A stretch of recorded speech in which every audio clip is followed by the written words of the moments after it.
सुबह का वक्त था। शर्मा परिवार का बड़ा सा घर अब खाली खाली लगता था। बहू सीमा बच्चों को स्कूल तैयार कर रही थी। राजेश अपनी नौकरी में इतना उलझा था कि घर के माहौल पर ध्यान ही नहीं देता था। और बीच में चुपचाप बैठी थीं अम्मा जी, जिनकी सफ़ेद बालों वाली छोटी और सूनी आंखें उनकी खामोशी का राज बयां कर रही थीं। एक समय था जब पूरा घर उनकी हंसी से गूंजता था, जब हर फैसले में उनकी राय सबसे अहम मानी जाती थी। लेकिन अब उनकी बातें सिर्फ हाँ और ठीक है तक सिमट गई थीं।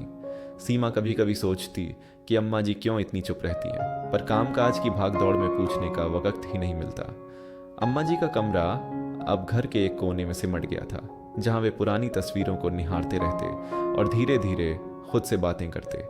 एक दिन पड़ोस की उनकी पुरानी सहेली मिलने आई और जाते जाते कह गई, भाई तुम्हारी माँ तो अब बस चुप्पी में जी रही है, इन्हें भी वक्त दो, वरना यह खामोशी कहीं जिंदगी ही न छीन ले। उस दिन सीमा का दिल कांप गया। शाम को जब राजेश लौटा तो सीमा ने कहा, तुम्हें पता भी है तुम्हारी माँ पूरे दिन क्या करती है? किससे बातें करती हैं? किसे सुनाती हैं अपने मन की बातें?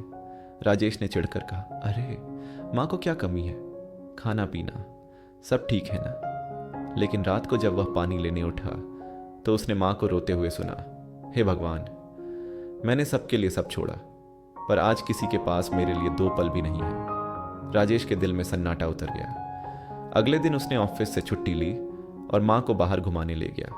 माँ ने हैरानी से पूछा, क्यों बेटा? राजेश बोला, क्योंकि आज मैं तुम्हारी बात सुनना चाहता हूँ। उस दिन माँ ने चाय की दुकान से लेकर मंदिर तक रास्ते की हर बात शेयर की, मानो बरसों का बांध टूट गया हो। सीमा ने भी बच्चों से कहा, अब रोज दादी के साथ आधा घंटा बैठना, उनकी कहानियां सुनना। धीरे धीरे घर का माहौल बदल गया। माँ की चुप्पी फिर से हंसी में बदलने लगी। एक रविवार को सबने मिलकर माँ का जन्मदिन मनाया, केक काटा, तस्वीरें खींची और माँ ने रोते रोते कहा, आज लगता है कि मैं अब भी इस घर की माँ हूँ, सिर्फ एक बोझ नहीं। राजेश ने माँ के पैर पकड़कर कहा, माँ माफ़ कर दो, तुम्हारी चुप्पी को हमने कभी समझा ही नहीं। माँ ने मुस्कुराते हुए आशीर्वाद दिया, बस बेटा, याद रखना, जब तक माँ की गोद है तब तक घर घर है।